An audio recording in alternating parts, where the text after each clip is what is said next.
이권 개입 의혹에 대해 본격적인 수사에 나섰습니다. 우선 고 씨의 관세청 인사 개입 의혹과 관련해 세관 관계자들을 소환 조사했습니다. 김태용 기자입니다.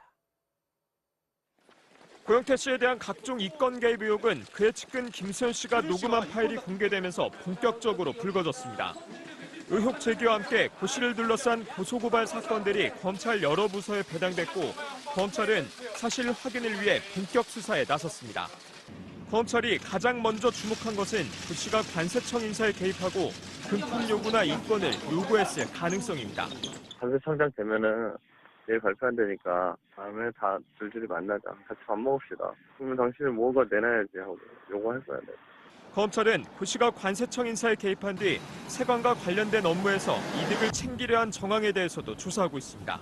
아이디어를 좀 짜내봐. 네 주위의 사람들을 뭐 모으고 관세 문제에서 걸린 사람들이라든지 세관에서 물건 뭐 곡식류 뭐 그런 것들 있잖아. 검찰은 당시 고 씨의 인사 당사자로 지목된 김무 전 인천본부 세관장과 이모 사무관을 참고인으로 불러 조사했습니다. 검찰은 김 전 세관장 등을 상대로 고 씨가 인사에 개입한 뒤 모종의 대가를 요구했는지 어떤 이득을 취했는지 등을 집중 조사했습니다. 고 씨는 앞선 검찰 조사에서 그런 생각을 하지 않았다면 거짓말이라고 인정하면서도 실제 행동으론 옮기지 않았다고 진술했습니다. MBC 뉴스 김태훈입니다. 고영태 씨와 그 측근들은 최순실 게이트에 깊이 연루돼 있었지만 정작 검찰과 특검은 이들에 대한 수사를 하지 않았는데요. 각종 의혹이 담긴 녹음 파일을 확보하고도 수사를 하지 않던 검찰이 이제서야 구색 맞추기에 나선 것 아니냐는 지적도 나옵니다. 박윤수 기자입니다. 고영태 전 WK 이사 등은 최순실 씨의 최측근이었습니다. 최순실 게이트에서 함께 모의하고 최 씨를 이용해 사익을 챙기려 한 정황이 곳곳에서 드러납니다.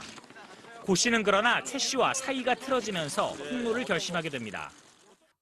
소정이 이미 진은해고 박근혜는 끝났다고 보는 거예요. 근데 걔한테 받을 게 뭐 있다고 생각하는 거예요. 그거를 죽이는 걸로 해가지고 딴 쪽하고 얘기하는 게 더 크다고 보는 거예요.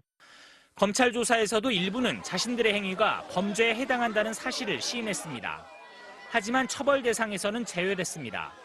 법조계 일각에서는 검찰과 특검이 수사에 협조하는 조건으로 이들의 사법 처리를 면제해 준 것 아니냐는 의견까지 나왔습니다. 지난 2월 초 고영태 녹음 파일이 공개되고 난 후 논란이 커지면서 검찰과 특검도 필요하면 조사하겠다는 입장을 밝혔습니다. 하지만 검찰과 특검은 물론 탄핵 심판을 맡은 헌법재판소에서도 의혹을 풀어야 한다는 주장은 받아들여지지 않았습니다. 결국 박 전 대통령이 탄핵되고 검찰의 구속영장 청구가 결정되면서 고영태 씨에 대한 수사에 나선